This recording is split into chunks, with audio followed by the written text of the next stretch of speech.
existe um sentimento.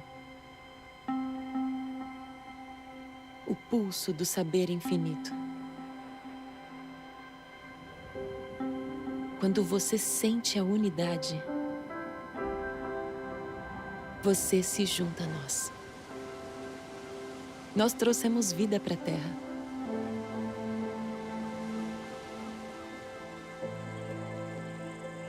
Você não pode nos ver, mas prosperamos em toda a sua volta. Em todo lugar. Em todas as coisas. E até dentro de você. Mesmo que você não acredite nisso. Do seu primeiro suspiro até o último. Na escuridão e na luz. Somos os mais velhos e os mais jovens. Somos os maiores e os menores. Somos a sabedoria de 1 bilhão de anos. Somos a criação. Somos ressurreição, condenação e regeneração. Nós somos os cogumelos.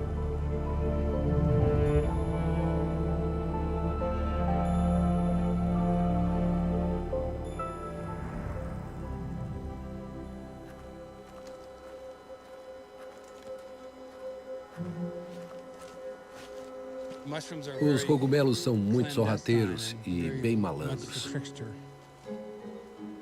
Estão sempre se escondendo.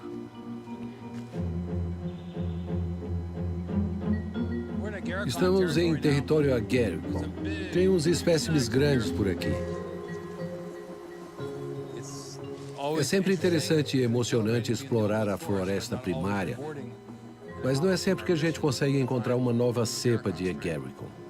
Mas, mesmo assim, é melhor do que ficar no escritório.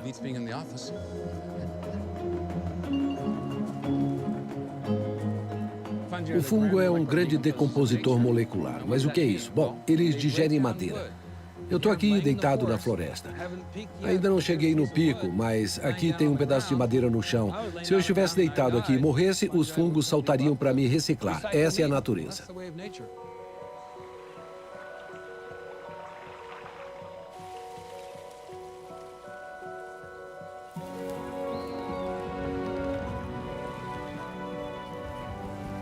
Os cogumelos representam renascimento, rejuvenescimento, regeneração.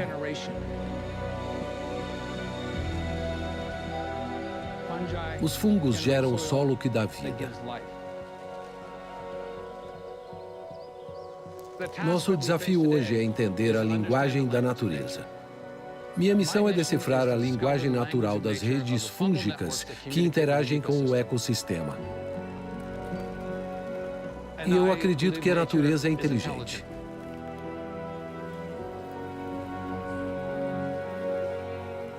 Só porque a gente não consegue falar a língua da natureza, isso não significa que ela não seja inteligente. Nós é que não temos essa habilidade de comunicação.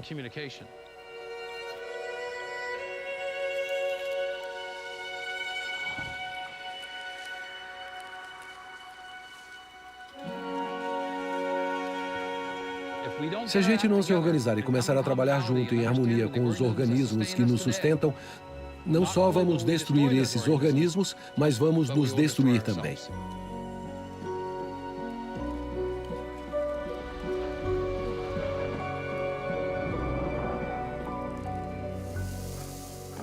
O cogumelo não é um vegetal e nem um animal.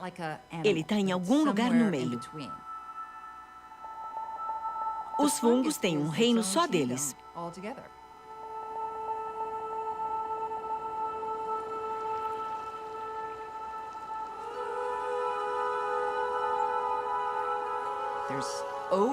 Existem mais de 1,5 milhão de espécies. 6 vezes mais do que as plantas. De todas as espécies de fungos, umas 20 mil produzem cogumelos e eles têm uma diversidade incrível de formatos e tamanhos, cores e tipos. Existem até cogumelos bioluminescentes.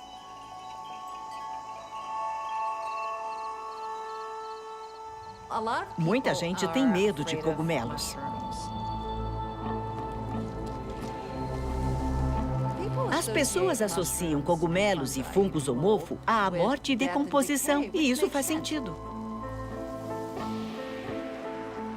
Esse receio todo vem do papel dos fungos no ciclo da vida. Eles decompõem organismos mortos e levam todos esses nutrientes de volta para o ciclo. Eles meio que estão no final de tudo, mas eles também estão no começo.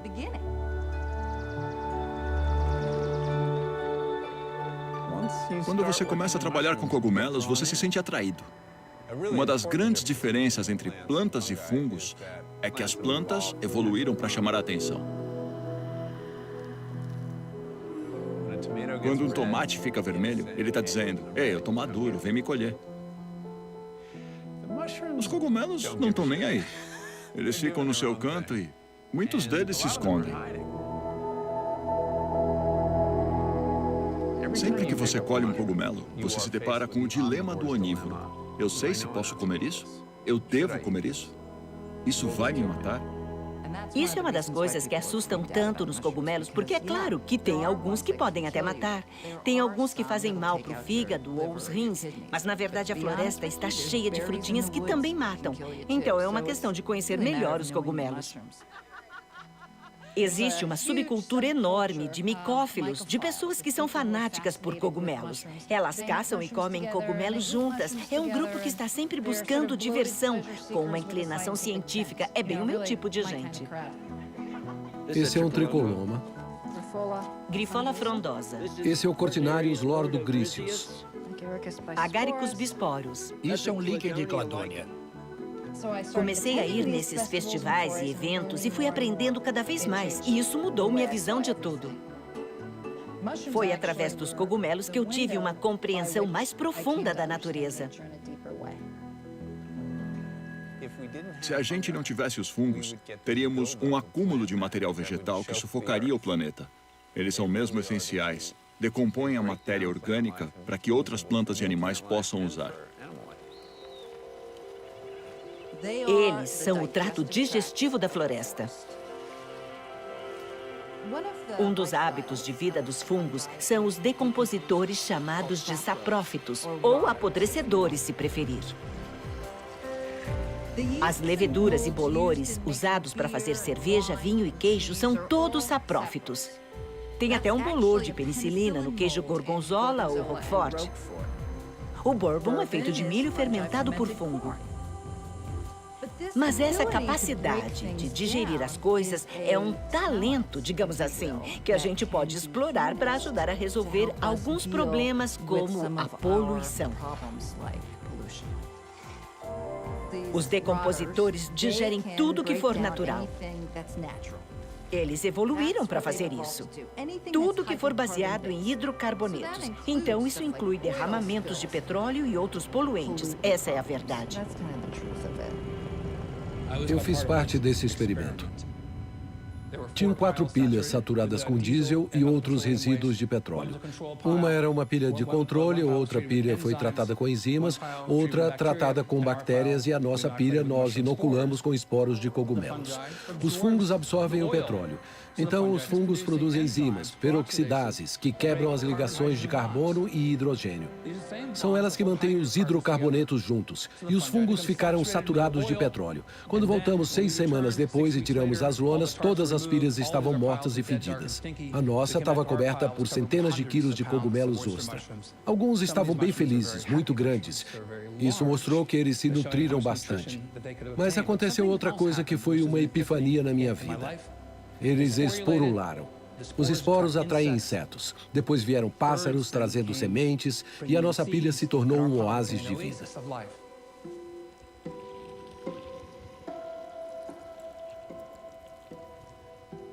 O cogumelo é o corpo frutífero dos fungos. Então, o cogumelo é como uma maçã. A maior parte do organismo cresce debaixo da terra e tem longos filamentos. Esses filamentos crescem uma célula por vez. Depois, eles se ramificam várias vezes, crescendo em todas as direções, até tridimensionalmente. E essa massa de filamentos é chamada de micélio.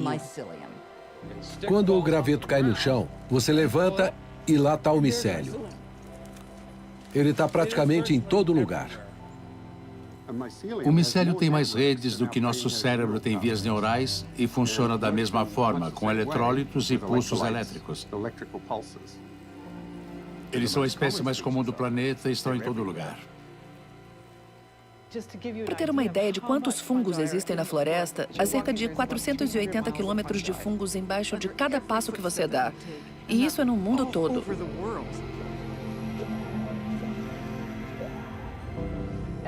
E eles formam grandes ligações como uma enorme rede crescendo pela floresta.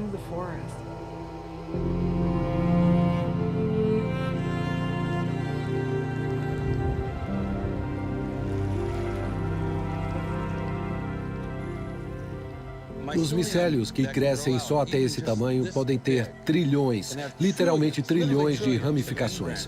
Quase todo mundo sabe o que é a internet. A rede de micélios tem o mesmo design de rede.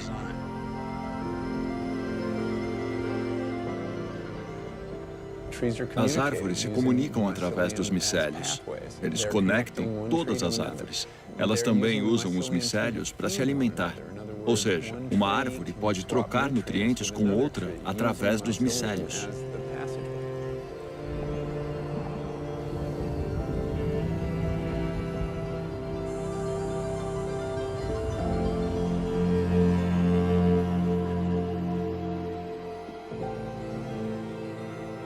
A gente pensa no reconhecimento de parentes como um comportamento animal. Nós humanos amamos nossos bebês, sabemos que são nossos e cuidamos deles. Nós nunca imaginamos que as plantas faziam o mesmo, mas nossa pesquisa mostra que também reconhecem seus parentes. Essas árvores-mãe reconhecem os parentes através das redes micorrizas. A árvore-mãe e seus brotos enviam sinais e conversam entre si.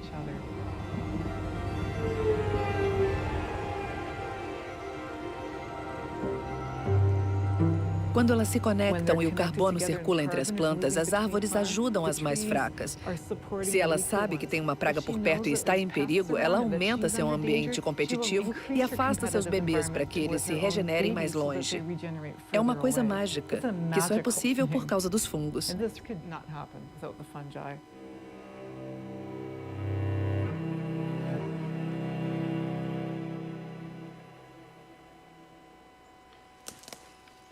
Não sou um ativista ecológico fanático. Às vezes eu abraço as árvores, confesso, mas eu era madeireiro, cortava as árvores.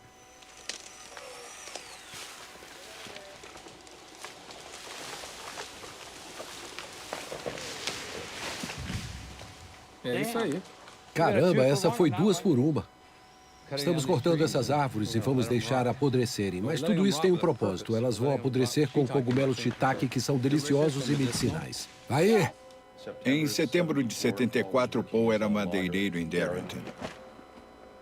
Fui visitá-lo um fim de semana. A gente estava andando na floresta e comecei a mostrar os cogumelos para ele. Ele disse, o que é isso? Eu disse, você está vendo cogumelos pela primeira vez. De repente, vimos um cogumelo roxo que eu nunca tinha visto. E foi como uma epifania, tipo, sabe? E foi aí que começou. Ele nunca mais parou.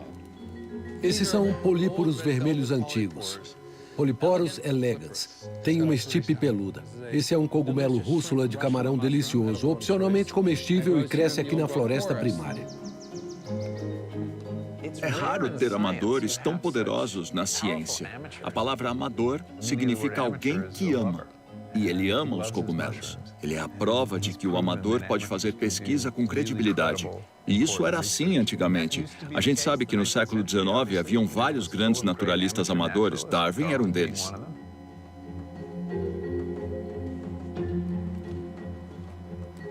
Ele se entregou a essa consciência universal. É daí que vem a genialidade. Toda grande conquista da humanidade vem desse lugar.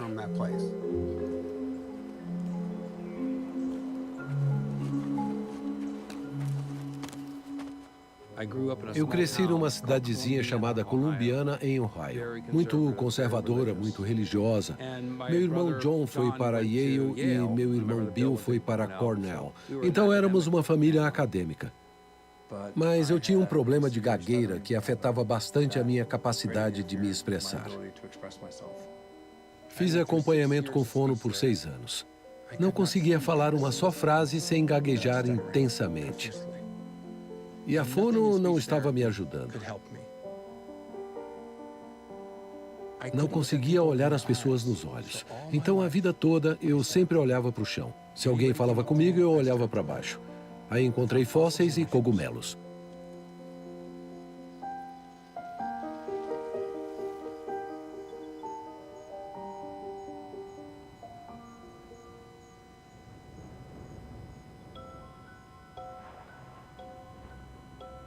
Somos todos das estrelas. Meu reino nasceu nos céus 4,5 bilhões de anos atrás. Somos os pioneiros. Saímos do mar para criar o solo fértil e abrir o caminho para toda vida.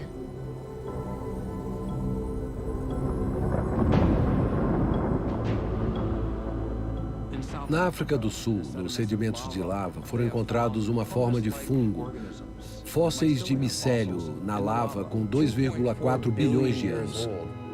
Esse é o registro mais antigo de um organismo multicelular na Terra. Esse ano, outro fóssil foi encontrado em sedimentos no Brasil, com 113 milhões de anos e tem o formato perfeito de um cogumelo. Nós nos separamos dos fungos cerca de 650 milhões de anos atrás. Um ramo gerou os fungos e o outro gerou os animais. Nosso caminho foi de cercar os nutrientes num envoltório, o estômago. O micélio ficou debaixo da terra, digerindo os nutrientes externamente. A biodiversidade deu um salto.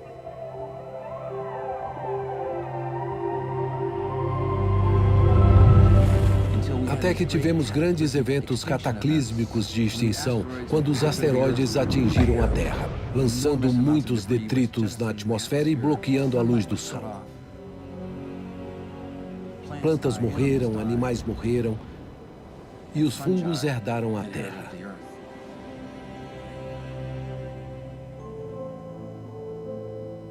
O que esses eventos ensinaram foi que os organismos que se associaram aos fungos sobreviveram. Temos uma relação maior com os fungos do que qualquer outro reino. Isso significa que somos descendentes do micélio. O micélio é a mãe de todos nós.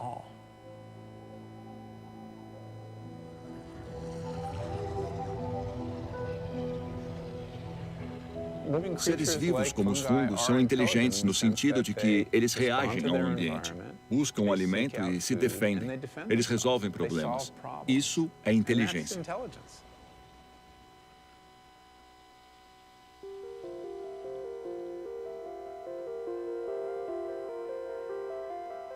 Um micélio, teoricamente, pode viver para sempre, contanto que tenha alimento para crescer.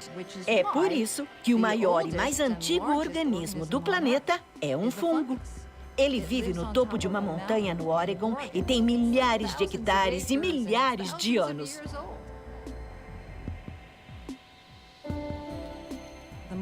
O cogumelo é o órgão de reprodução sexual para o esporo do fungo.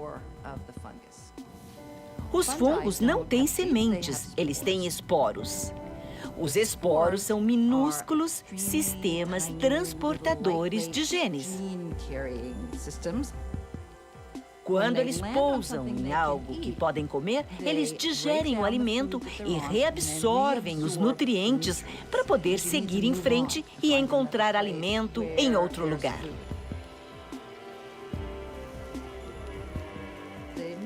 O cogumelo libera zilhões de esporos na atmosfera. São muitos esporos. É só respirar fundo que você vai respirar 10 esporos de fungos. Eles estão em todo lugar e a gente evolui junto com eles. Quando você vê o que os cogumelos fazem, é meio espantoso, mas de uma forma fantástica. Eles corrigem tudo na Terra. Sustentam a vida, convertem vida, eles carregam vida, são seres incríveis. Se os humanos forem extintos, que espécie tomaria conta do planeta? Talvez o micélio já seja a espécie dominante, não só por ser a mais comum da Terra. Estão em todo lugar. Nós somos 7 bilhões de humanos. Somos só pequenas criaturas vagando por aí, super vulneráveis, e não sobrevivemos facilmente a uma agressão. Hurricane Harvey has started to make landfall here on the Texas coast. More than 30,000 people are without power, and things are only expected to get worse. Puerto Rico has had the worst storm in about a century, and it is struggling to understand the new normal of months ahead without basic services. Climate change is one of the biggest threats to our present world, to the future of our planet.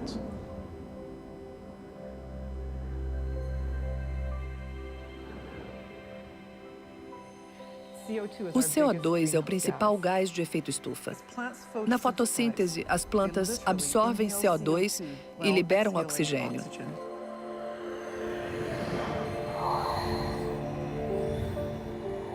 Nesse processo de fotossíntese, elas pegam o carbono do CO2 e colocam em outros lugares, nas folhas e nos troncos, mas descobrimos que elas colocam 70% abaixo do solo.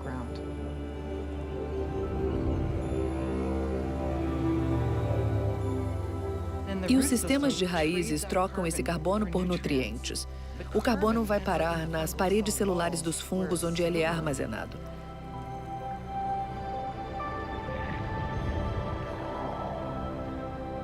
Isso alimenta a comunidade microbiana e todo o resto da cadeia alimentar, como os ácaros e nematóides. E eles reciclam nutrientes através desse processo. É por isso que o fungo é essencial para estabilizar o carbono no solo. Quando o carbono fica estável, ele pode ficar armazenado por milhares de anos. A gente sabe que o carbono pode passar de planta para planta, e isso equilibra a distribuição de carbono no sistema. É um trabalho constante. Se preservarmos as plantas, a floresta, a comunidade natural de fungos, teremos um motor natural que armazena carbono subterrâneo. E isso é essencial. Já está tudo lá, está bem na nossa frente. Fazemos mais do que produzir cogumelos. Conseguimos ir muito além de apenas decompor matéria. Como fruto do nosso trabalho, a maioria de vocês só viu uma fração do que podemos fazer. Nós somos os transformadores.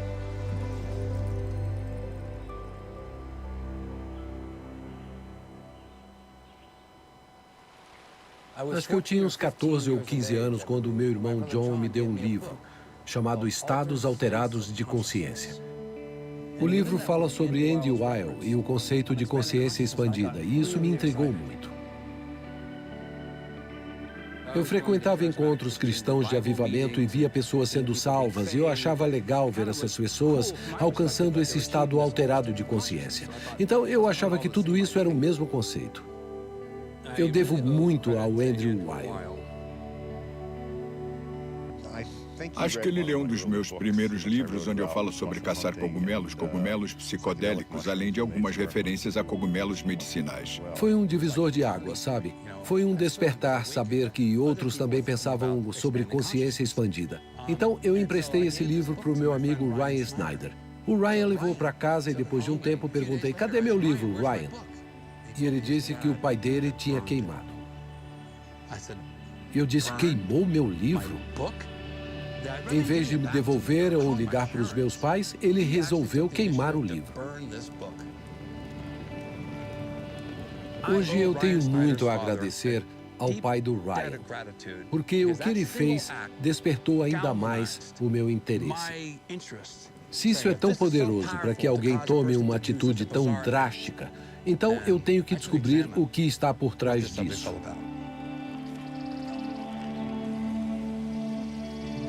O ser humano surgiu no planeta há muitos e muitos anos.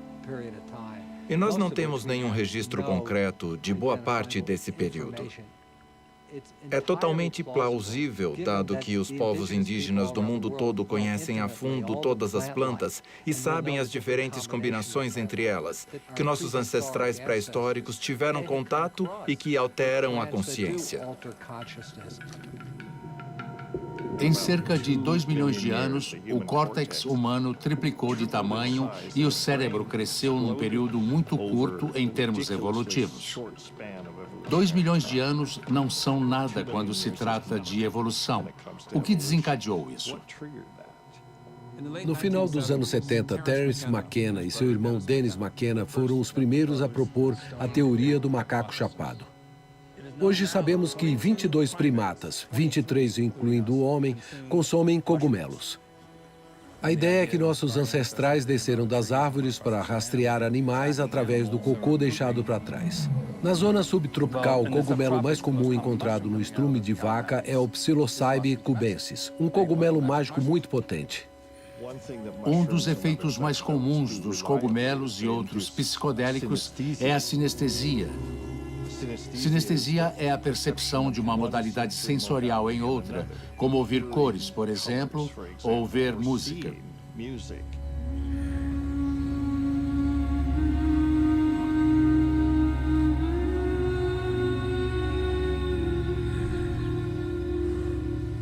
São experiências muito profundas e a gente tem que se colocar no lugar deles e imaginar o impacto que uma experiência dessas deve ter tido nos primeiros hominídeos. Esses cogumelos mágicos abrem as comportas da informação que você absorve. Basicamente, ele age como um fluido de contato entre as sinapses no cérebro. É uma bela vantagem competitiva, principalmente para lidar com a geometria de armas ou criar ferramentas para aumentar suas chances de sobrevivência. O fato de que isso aconteceu não uma ou duas vezes, mas milhões e milhões de vezes ao longo de milhões de anos é uma explicação muito plausível do porquê o cérebro triplicou de tamanho há 2 milhões de anos. A explicação não é só que eles comeram cogumelos com psilocibina e, de repente, o cérebro mudou. Acho que é mais complexo que isso, mas com certeza foi um fator. Era como o software programando esse hardware neurologicamente moderno para pensar, ter cognição, desenvolver a linguagem. Porque a linguagem é essencialmente sinestésica. A linguagem associa sons aleatórios e sem sentido a um complexo de significado. Podemos dizer que uma boa parte do cérebro se dedica à geração e ou compreensão da linguagem. Nossos ancestrais não têm essas estruturas neurais. É uma característica humana ter tanta fisiologia dedicada a gerar e compreender a linguagem. E isso reflete o avanço evolucionário que nos fez o que somos.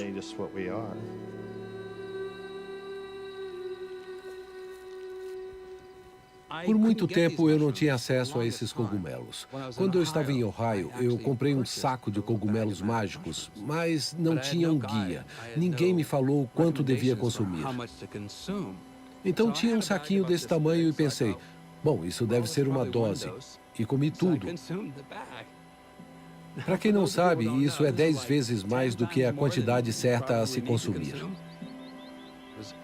Era um dia quente de verão e tinha uma árvore grande e linda, um carvalho. Aí eu vi nuvens escuras no horizonte e vi que uma tempestade estava chegando. Eu pensei, legal, eu vou ver a tempestade chegando. Aí eu achei que seria uma boa ideia escalar a árvore. Eu já estava começando a sentir os efeitos.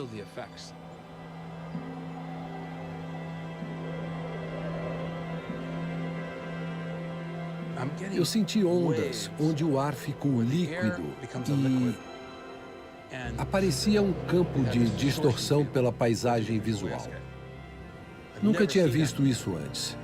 Eu pensei, nossa, é disso que eles estavam falando. Aí eu vi as nuvens se aproximando, mas agora elas pareciam bravas e os trovões faziam...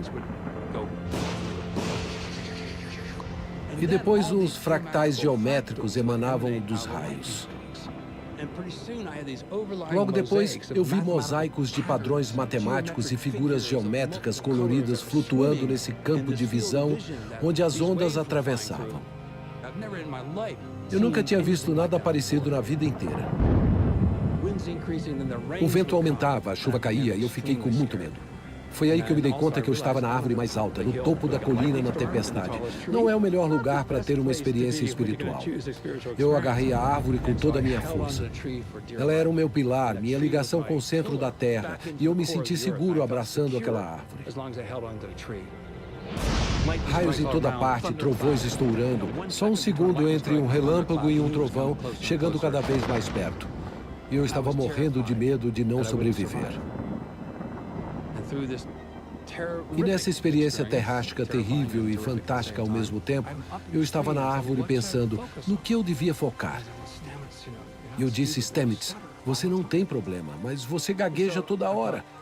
Aí eu pensei que precisava parar de gaguejar e falei sozinho, para de gaguejar agora. Foi uma vozinha na minha cabeça. Tá me ouvindo? Para de gaguejar agora. Comecei a falar isso. Para de gaguejar agora, para agora. Muitas e muitas vezes e milhares de vezes.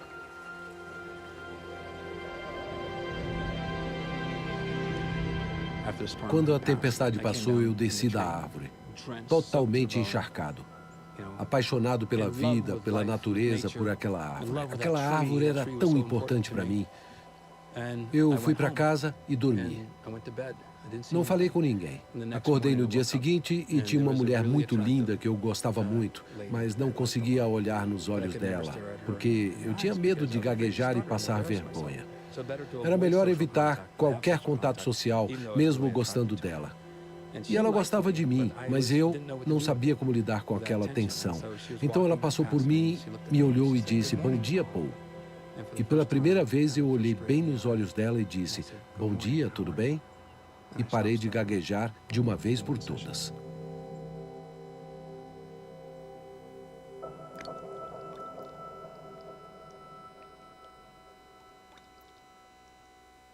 Scrooge, Rabbit Horde.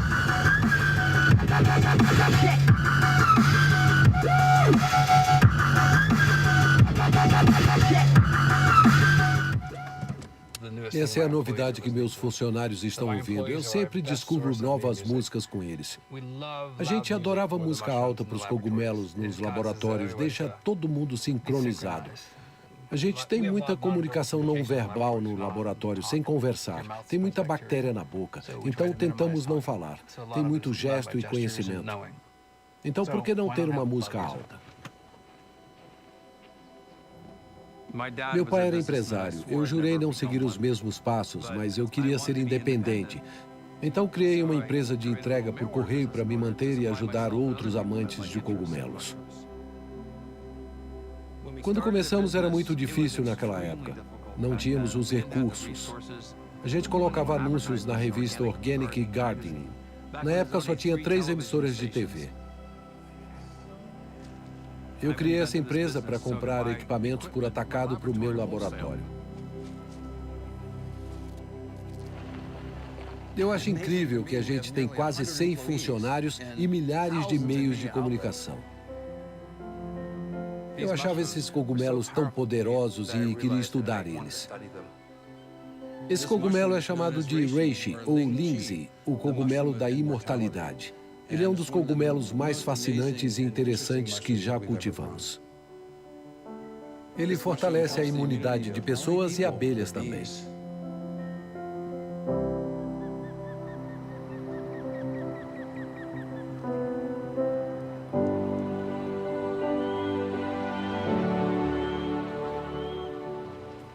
Subindo aqui, temos uma parte da propriedade de 65 hectares, onde temos um grande experimento micológico. Plantamos 33 mil árvores, metade com fungos micorrízicos nas raízes e metade sem. E já estamos no 9º ano. Estamos registrando numa planilha do Excel 1.100 árvores para comparar os tratamentos. Recebi um dinheiro de uma das minhas patentes e, depois que o clima político ficou complicado para os ambientalistas nos Estados Unidos, compramos esse terreno no Canadá.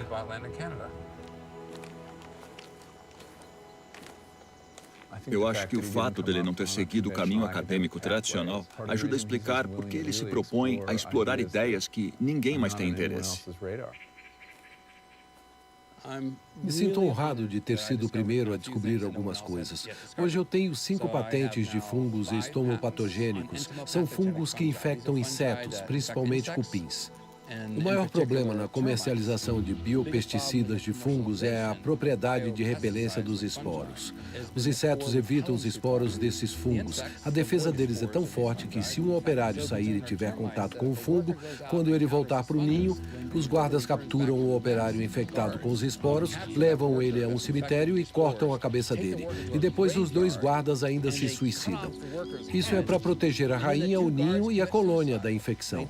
Eu descobri algo que ninguém nunca tinha relatado na literatura científica. Encontrei um interruptor biológico que atrasa a esporulação, assim os insetos não são repelidos, mas sim superatraídos. Ou seja, um deles encontra o fungo, os outros vão atrás e isso se torna um cavalo de Troia. O mesmo fungo agora passa pelos guardas, chega até a rainha e ela alimenta a prole. O micélio mumifica a colônia inteira e a colônia inteira é infectada e morre. Aí, a propriedade de repelência dos esporos protege a casa de novos invasores. Essa é uma grande descoberta. Depois eu testei na formiga carpinteira, formiga lava-pés, moscas dos fungos e mosquitos, e agora estamos trabalhando nos percevejos e todas elas funcionaram.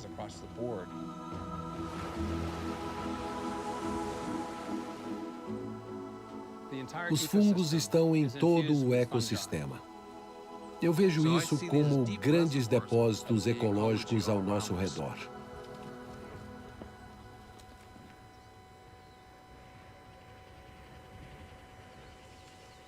No mundo das invenções, a resposta para os nossos maiores problemas pode estar escondida bem debaixo dos nossos pés. Alguns cogumelos são usados na medicina ocidental. A penicilina, por exemplo, é um antibiótico muito eficaz. Antes dela ser sintetizada, quando um soldado se feria na Guerra Civil Americana, colocava-se um pedaço de pão embolorado na ferida por causa dessa propriedade antibiótica, para evitar uma infecção. Alexander Fleming descobriu a penicilina em 1927. O problema era que eles não encontravam cepas comercializáveis que dava para produzir em uma escala comercial. Um tempo depois, em 1942, um grupo de pesquisadores de Chicago foi às compras e um assistente de laboratório achou um melão apodrecido com um lindo mofo dourado. Foi dessa cepa que tivemos a primeira cepa hiperprodutora de penicilina.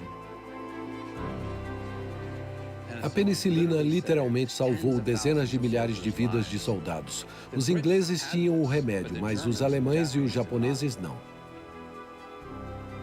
Foi sugerido que a descoberta dessa cepa hiperprodutora de penicilina influenciou muito na vitória da Segunda Guerra Mundial. O Alexander Fleming recebeu o Prêmio Nobel em 1945, reconhecendo o enorme impacto da penicilina na saúde humana.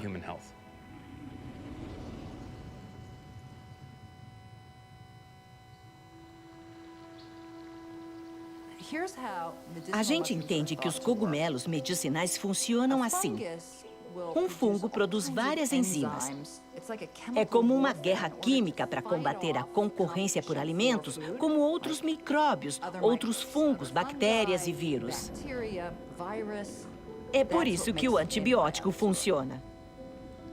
Os fungos produzem esses químicos como o fungo que faz a penicilina para matar as bactérias que competem com eles. E quando a gente toma a penicilina, ela mata as nossas bactérias.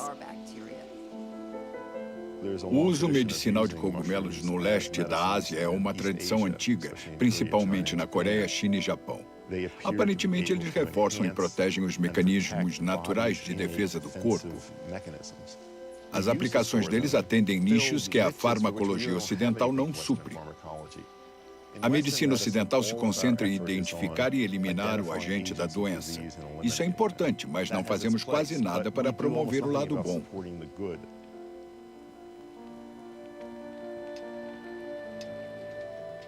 Os xamãs tratavam pacientes e as doenças eram vistas como elementos do mundo espiritual. Hoje em dia, os médicos tratam infecções e os espíritos são bactérias patogênicas ou vírus. Então, sejam eles os espíritos para os xamãs ou micróbios para os cientistas, com a invenção do microscópio, conseguimos ver o universo microscópico e o grande universo embaixo de cada passo que damos. O fato dessas redes fúngicas serem aparentemente invisíveis e desabrocharem em um grande cogumelo em só alguns dias, abre uma janela para vermos esse mundo invisível debaixo dos nossos pés.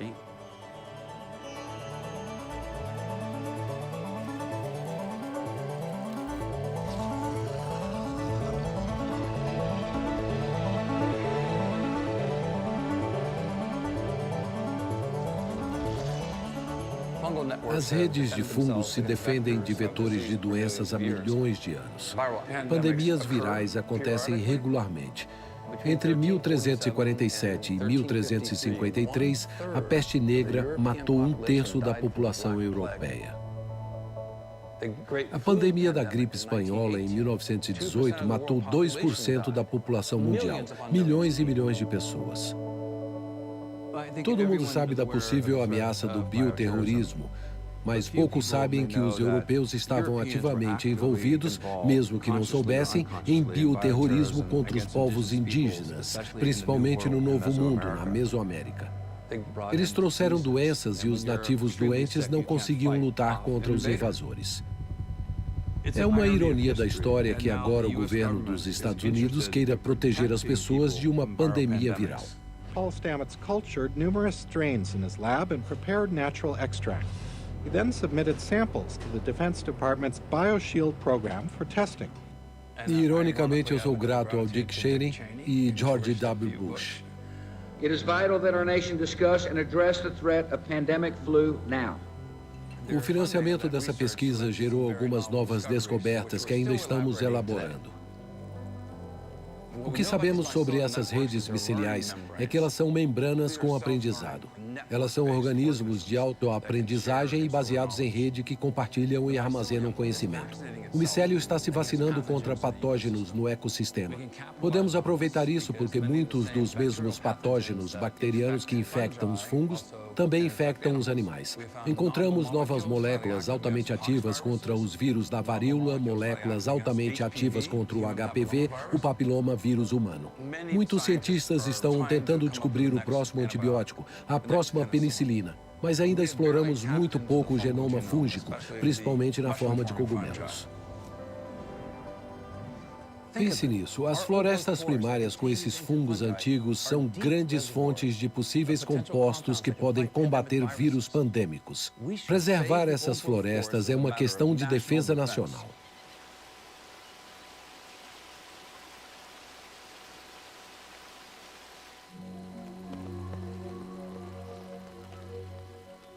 Eu costumo recomendar cogumelos e derivados para os meus pacientes e explico as aplicações para outros médicos. Os cogumelos têm moléculas que não existem em nenhum outro lugar na natureza e elas têm propriedades únicas, como o cogumelo juba de leão.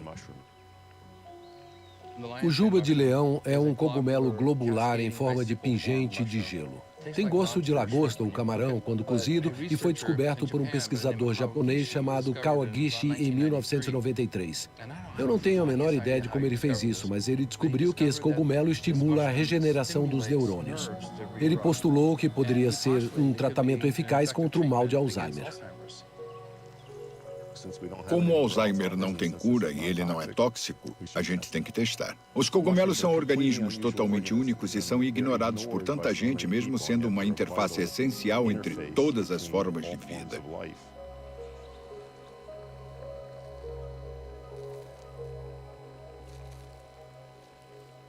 Um estudo muito interessante surgiu da Universidade do Sul da Flórida.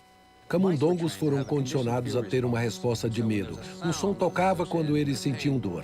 Depois, só de ouvir o som, eles se encolhiam de medo. Os camundongos receberam psilocibina, o composto dos cogumelos mágicos, e eliminaram essa associação. Eles superaram a resposta condicionada de medo. We started with very low doses to as high a dose as 1 milligram per kilogram. Now, what was interesting, if you look at double-labeled cells, in other words, the birth of new neurons, we saw an increase in neurogenesis. No significado literal, neuro é nervo e gênese é renascimento ou início. é o recrescimento dos neurônios.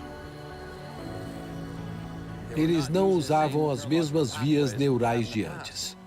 Isso é muito interessante porque significa que o cérebro tem uma plasticidade. Ele consegue se curar e crescer. Ele só precisa dos compostos certos para criar novas vias neurais. Todo mundo envelhece e sofre algum grau de demência.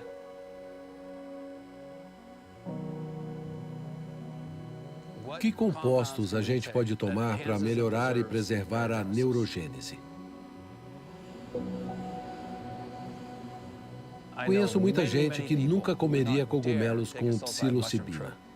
Mas a ideia de consumir uma fração pequena da dose, algo assim, para ter uma neurogênese que vai deixá-los mais inteligentes ou mais felizes, aí é outra história. Estamos sempre buscando novos parceiros.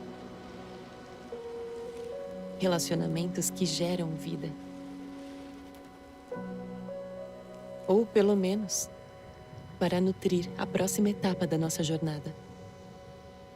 Prosperamos lado a lado com a sua espécie, em simbiose, por séculos. Muitas culturas xamânicas dependiam de cogumelos para suas experiências transcendentais. Isso é pré-religião em todo o mundo.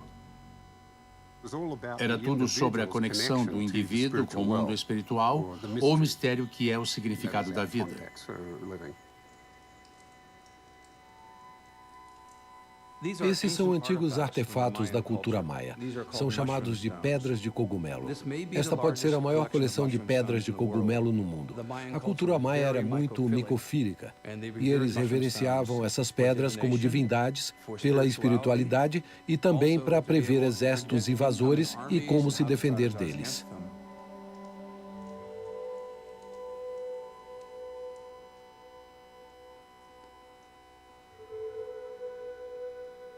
Um grande etnomicologista chamado R. Gordon Wasson criou o termo micofilia, o amor por cogumelos que os maias compartilhavam. Micofobia, os ingleses tinham medo dos cogumelos porque eles eram enigmáticos. Esses cogumelos podem te deixar chapado, te curar, te alimentar e te matar. Tanto poder assim naturalmente gera medo. Wasson era um micologista amador, alguém que estudava cogumelos, e foi convidado para participar de uma cerimônia de uma curandeira, Maria Sabina, em 1955. Ele comeu os cogumelos e teve uma experiência psicodélica. Quando R. Gordon Wasson publicou sua pesquisa na revista Life em 1957, era praticamente um guia para cogumelos com psilocibina, distribuído para dezenas de milhões de americanos no auge da Guerra Fria. Isso rapidamente chamou a atenção dos acadêmicos de Harvard e outras grandes universidades, e também os cognoscentes, como Timothy Leary, Ram Dass e o Dr. Andrew Weil.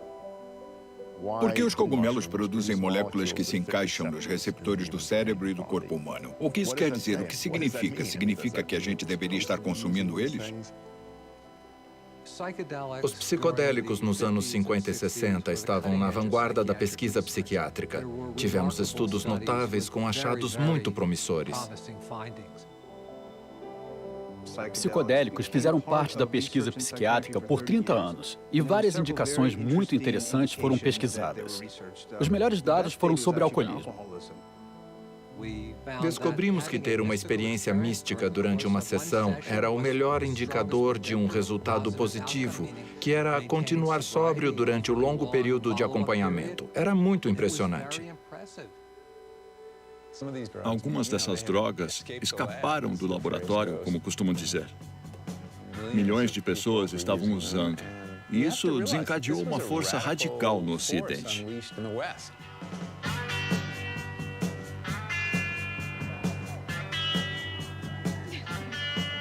The kids who take psychedelics aren't going to fight your wars. They're not going to join your corporations. They won't buy it. Muita coisa estava acontecendo nos anos 60. Foi uma época de rápida mudança cultural. Havia o medo irracional de ter muita mudança rápido demais. O presidente Nixon chamou Timothy Leary de o homem mais perigoso da América. We must wage what I have called total war against public enemy number one in the United States, the problem of dangerous drugs. A palavra cogumelo, nesse contexto, tem toda uma conotação de cogumelos com psilocibina como uma droga recreativa. Eles são muito mais importantes do que isso.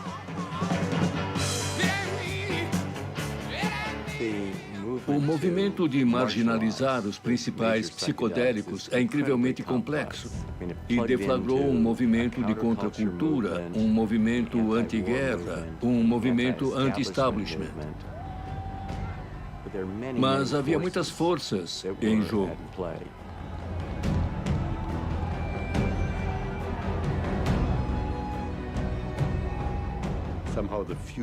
De alguma forma, o pavio estourou. Uma das vítimas foi a pesquisa médica com psicodélicos.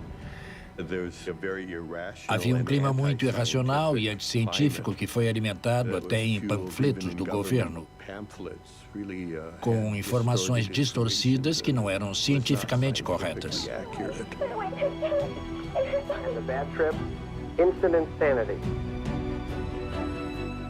As pesquisas pararam em 1970, foi declarada guerra às drogas, a lei de substâncias controladas foi aprovada e o ensino dessa pesquisa praticamente desapareceu na psiquiatria.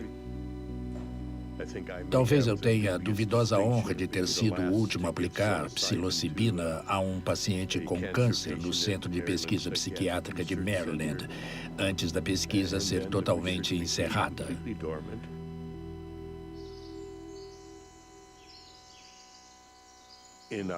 Na nossa evolução como espécie, estamos no momento de aceitar uma grande mudança de paradigma. Uma mudança em como encaramos o que chamamos de realidade. E isso sempre traz à tona tensão e receios. A cultura quer se apegar à visão antiga do universo.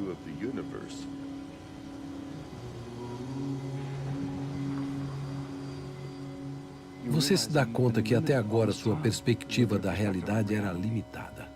Se tivesse noção dessa realidade desde o início, quão mais evoluído seria o ser humano? Muita gente teria medo disso. É um território muito perigoso. As pessoas não querem ter a responsabilidade de entender. Então trocam a compreensão pela fé.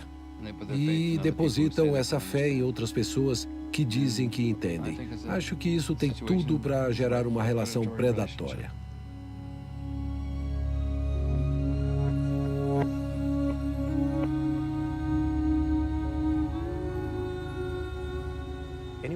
Qualquer um que teve uma experiência dessas, num país onde isso não é legalizado, fica presa nessa situação onde algo muito precioso, um grande presente que você recebeu, é algo que a sociedade não entende e que ainda pode ter consequências jurídicas para você e outras pessoas.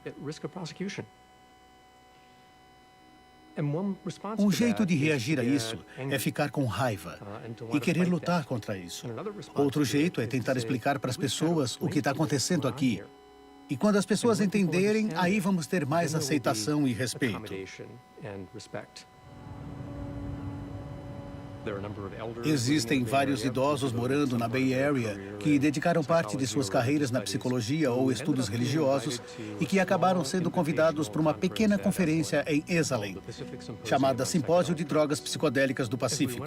Conforme apresentávamos as pessoas, a maioria falava com empolgação sobre os estudos clínicos que eles fariam se pudessem usar essas drogas para tratar o estresse pós-traumático ou depressão. Criamos o melhor desenho de estudo possível, enviamos para o FDA e eles aprovaram. Isso foi em 1999. Reavivamos a pesquisa com psicodélicos depois de quase 22 anos adormecida nos Estados Unidos. É um grande despertar, sabe?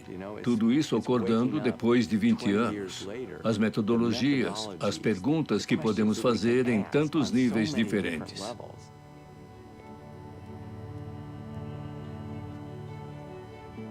Fui diagnosticado com câncer de próstata.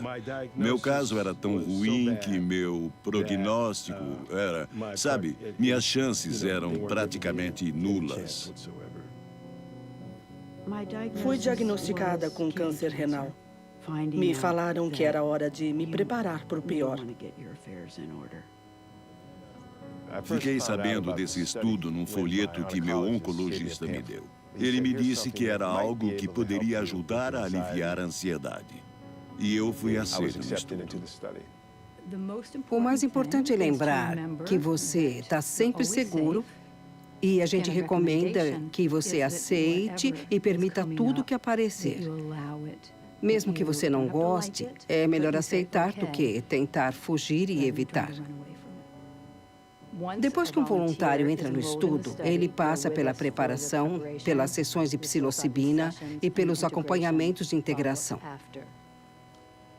Já guiei cerca de 350 sessões de psilocibina e cerca de 1000 reuniões de preparação e integração. Tudo bem. Levanta a cabeça. O foco é na experiência que surge quando a psilocibina entra em ação.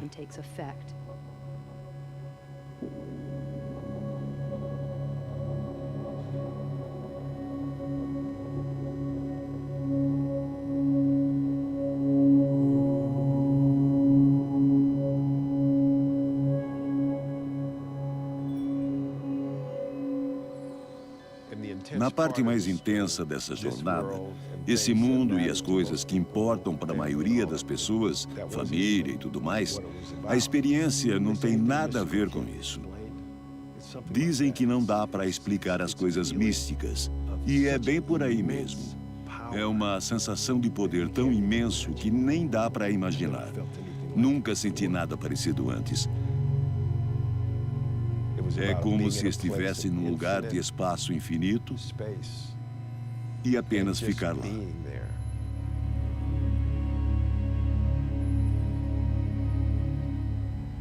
Há uma experiência de humor positivo, às vezes de coração aberto, amor, transcendência de tempo e espaço, e no fim das contas é considerada inefável.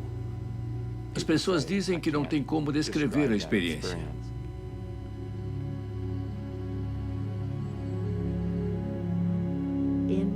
Na minha mente, eu disse, tá, pera, se eu me entregar para você, você promete que eu vou sair pelo menos tão forte como quando eu entrei nessa sala? E eu senti uma voz que eu precisava ouvir. Você acha que eu desprezaria a minha própria obra? Essa voz que vinha do alto disse, você acha que eu desprezaria minha filha? E eu me senti tão bonita. Nunca tinha sentido aquilo antes. Uma sensação de ser amada, de ser digna de amor, de ser cuidada, de ser importante para alguém. É profundo. Huge.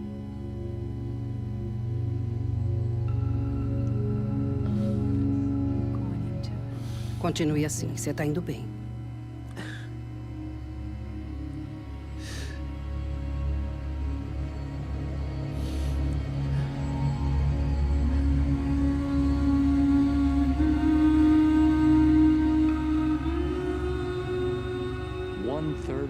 Um terço dos participantes do estudo disseram que foi a experiência mais espiritualmente significativa de suas vidas. Cerca de 70% disseram que está entre as 5 experiências pessoais mais significativas de suas vidas. Aí você diz, mas o que isso significa, sabe? E no começo eu me perguntei, será que eles têm uma vida sem graça? Mas não, as pessoas diziam, nunca vou me esquecer de quando meu primeiro filho nasceu. Mudou totalmente minha vida. Ou, meu pai faleceu. Isso mexeu muito comigo e mudou minha visão do mundo. Eles falaram que era uma experiência como essas. A parte mais gloriosa foi que isso fez me sentir mais confortável com a vida. Sabe, porque você não tem medo de morrer. Sinceramente, eu sou só um cientista de laboratório e não estava pronto para tudo isso. Com a memória desse estado transcendental de consciência, muitas pessoas relatam menos ansiedade, menos depressão, menos preocupação com dor, relacionamentos interpessoais mais próximos e talvez o mais impressionante seja que eles relatam ter perdido o medo de viver. Isso muda como eles encaram a morte. Tem sido incrível ouvi-los falar sobre essa ideia de amor. Muitos deles falam sobre como a própria natureza faz parte dessa substância chamada amor. E o contato com isso fez com que eles recriassem o conceito de morte.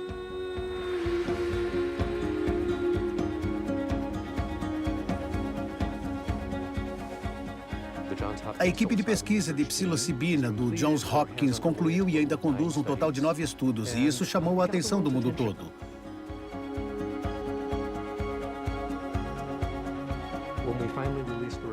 Quando finalmente divulgamos os resultados do primeiro estudo num periódico científico revisado por pares, foi muito gratificante ver a reação da mídia. A little bit of health news for you. A single dose of psychedelic magic mushrooms can make people with severe anxiety and depression feel better for months. Eles mudaram a visão que têm deles mesmos e de outros no mundo ao redor a partir de uma única experiência, ao contrário da fluoxetina que você precisa tomar diariamente. Eles não são remédios crônicos, que são o foco de pesquisa das grandes empresas farmacêuticas. Os tratamentos estudados para a psilocibina envolvem 1, 2, talvez 3 comprimidos, e só. Não é um bom modelo comercial. Não dá para ganhar muito dinheiro com isso.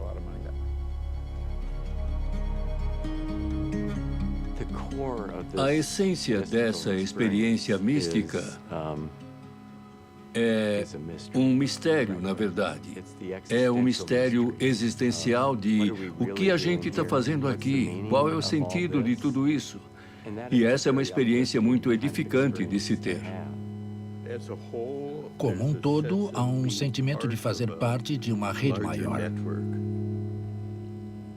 E, de alguma forma, isso se torna mais real depois de uma experiência mística. Você realmente sente uma conexão profunda com cada átomo do universo. Na minha visão, essa experiência central é a base de todas as tradições morais, éticas e religiosas. Quer dizer, essa é a essência de amar o próximo como a ti mesmo. Se não começarmos a repensar a forma com que tratamos outras pessoas, como tratamos o meio ambiente, vamos deixar de existir. Para mim, isso é crítico para a evolução da espécie, na verdade. Você não escalaria o Himalaia sem nenhuma preparação. Então, isso é uma jornada. Esses são sacramentos e medicamentos que devem ser tratados com respeito e cautela.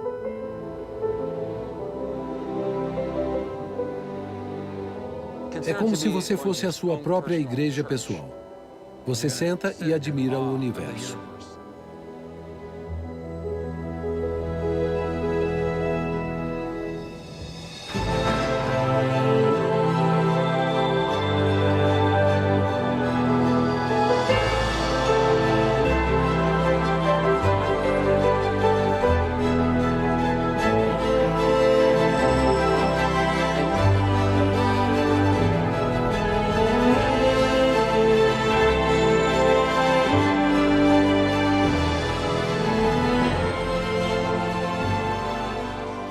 Temos um novo estudo que é excepcional. É um trabalho com líderes religiosos. São clérigos ordenados de muitas tradições: cristianismo, budismo, judaísmo, hinduísmo.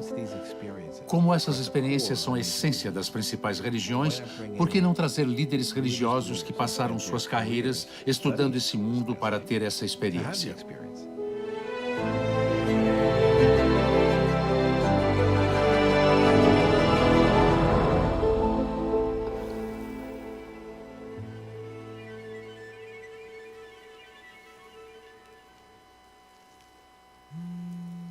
Ouviram isso? Não? Vibrando? Vibrando. Tá tocando. Opa, tá aí. Mensagem de mãe. Nova mensagem de mãe. Acho que tive a melhor mãe de todas. Minha mãe era muito boa.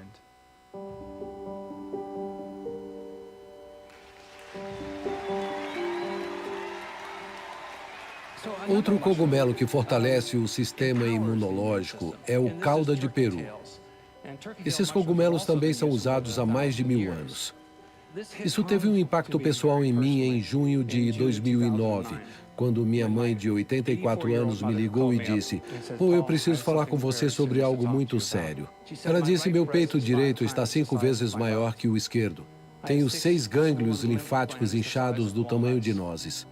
A voz dela fraquejou e eu não tenho vergonha de dizer que comecei a chorar. Ela tinha câncer de mama estágio 4. Mas aí o médico disse: "Não dá para fazer radioterapia na sua idade, não dá para remover os seus seios, mas tem um estudo interessante com o cogumelo cauda de peru na Faculdade de Medicina de Bastyr. Talvez seja uma boa ideia." Aí minha mãe disse: "Meu filho fornece esses cogumelos." Ela tomou Taxol e Herceptin, remédios incríveis, e começou a tomar 8 comprimidos de cauda de peru por dia, 4 de manhã e 4 à noite. Isso foi em junho de 2009. E hoje minha mãe não tem nenhum tumor detectável. Agora eu quero trazê-la aqui para o palco.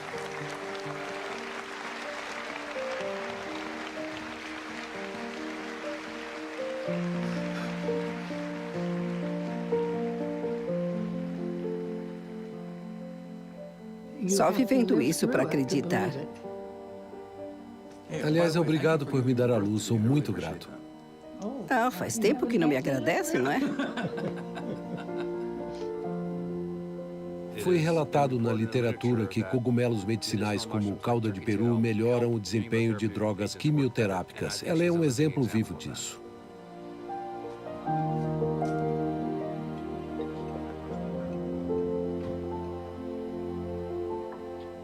Você pode até contestar as estatísticas, mas a minha mãe está viva e nenhum dos médicos que ela foi achava que ela ia sobreviver.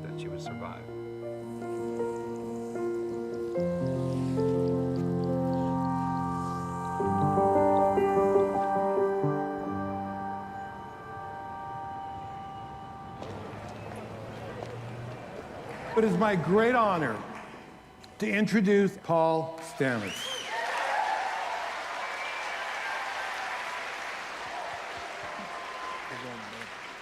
Eu trouxe um fungo amigo meu da floresta primária. Eu lhes apresento o Agaricum.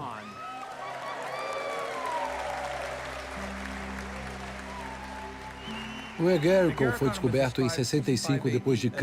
como Elixirium ad longam vitam, o elixir da vida longa. Então vou guiá-los por uma aventura pelos cogumelos mágicos e vamos quebrar algumas barreiras hoje. Micodiversidade é biodiversidade. Vocês vão se decompor, eu vou me decompor. Todos vamos morrer. E tudo bem, porque vamos entrar no micoverso. Vamos continuar existindo para sempre, juntos na matriz micomolecular. Quando ele fala desse jeito, ele está canalizando o micélio, e isso é algo incrível. Neurônios cerebrais, o micélio, a internet, a organização do universo, todos eles têm o mesmo arquétipo. Eu acredito que matéria gera vida. A vida se torna células individuais. Células formam cadeias. Cadeias formam ramos, matrizes formam mosaicos integrados e conectados de micélios. E organismos miceliares fluem e refluem, não só nesse planeta, mas em outros mundos no futuro. Muito obrigado.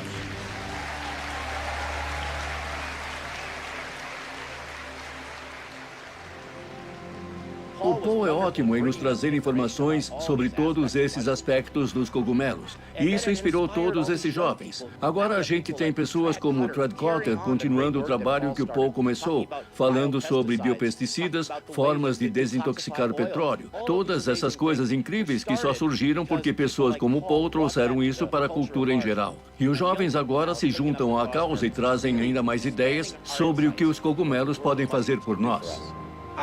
My name's Peter, and I'm with the Radical Mycology Project. I recently trained a mushroom to digest used cigarette filters. O livro do Paul Stamets, Mycelium Running, me deixou perplexo. Foi quando eu descobri que os cogumelos eram muito mais do que só alimento. Se você me visse quando eu larguei o ensino médio, eu só fazia música rap. Eu não sabia nada do mundo natural. Só fui fazer minha primeira trilha aos 18 anos, mas o vídeo do TED Talk do Paul Stamets foi uma das grandes inspirações que me levaram ao incrível mundo da micologia. Meu primeiro livro de cogumelos foi o The Mushroom Cultivator, do Paul Stamets. Sou eternamente grata a ele por me mostrar que não tem problema ser fanática por cogumelos. Nós ainda nem conhecemos a maioria dos fungos. Descobrimos novas espécies todos os dias. E não é preciso ir para um local exótico para descobri-los. Todos podem contribuir para a ciência, seja achando uma nova espécie ou até criando um novo protocolo de micorremediação. Há uma grande demanda por mais pessoas estudando os fungos e há muitas oportunidades. É incrível o que ainda não sabemos sobre os cogumelos. Eles realmente estão na vanguarda do conhecimento. Eles podem nos ajudar a resolver muitos problemas se os estudarmos mais. Qualquer um pode ajudar caminhando na floresta e contribuindo com a micologia. Você pode encontrar uma espécie que nunca foi vista. A gente precisa desses cogumelos. Trabalhamos juntos em comunidade para resolver problemas.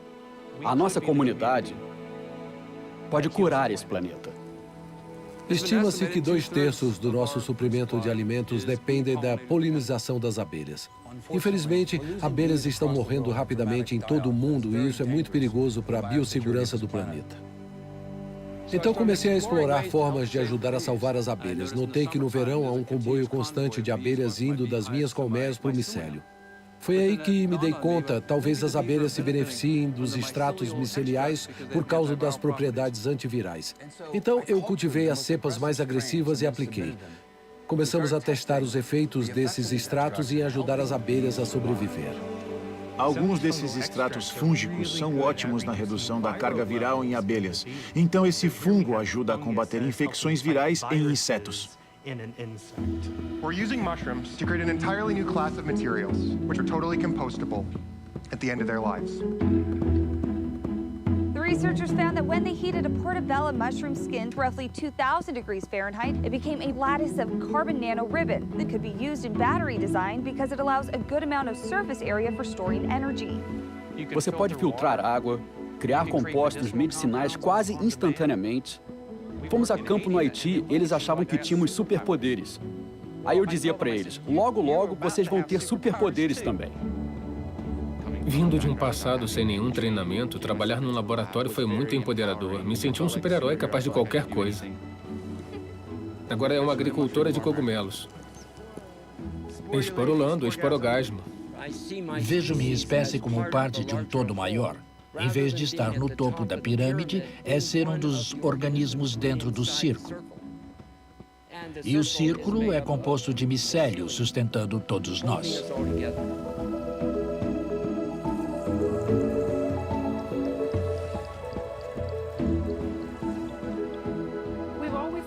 Sempre vimos as plantas como objetos inertes, sem interação para construir alguma coisa. E o que o meu trabalho tem mostrado, e o de outras pessoas também, é que, na verdade, elas precisam umas das outras. Elas precisam disso para crescer em comunidade e distribuir as tarefas. Você faz isso, eu faço aquilo, e juntos construímos uma comunidade bela e resiliente.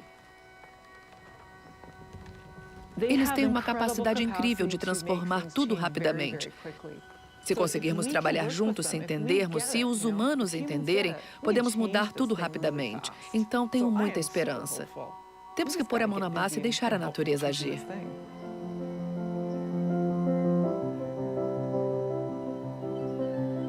A evolução nunca para. Não tem um ponto que ela acontece e depois não acontece mais. Ela está sempre acontecendo.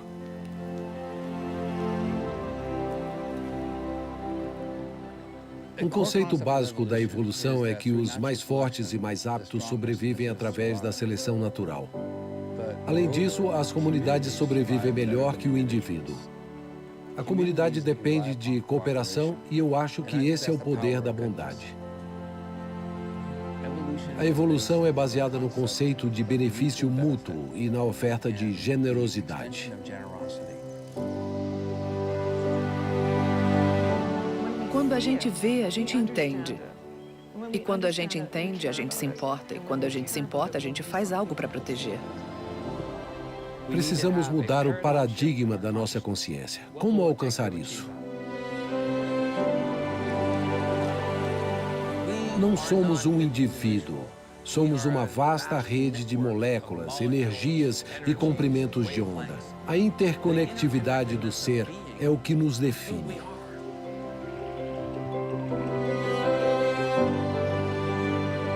Esse nosso mundo está sempre mudando. Não para melhor ou para pior, mas pela vida. Se a tempestade chegar e a maré subir, se o fogo queimar a terra ou a escuridão tomar conta, estaremos aqui, trabalhando, como sempre estivemos, expandindo a rede, construindo a comunidade, restaurando o equilíbrio. Uma conexão por vez. Mesmo que leve 1 milhão de anos, ou até 100 milhões, nós ainda estaremos aqui.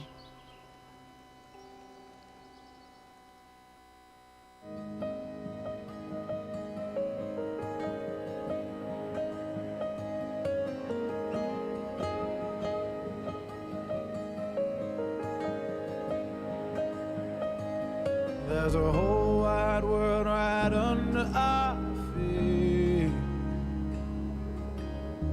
Watched you grow, so I hate when you leave. Connected all one leaf to a tree. From the ground is a magical thing. Breathe life.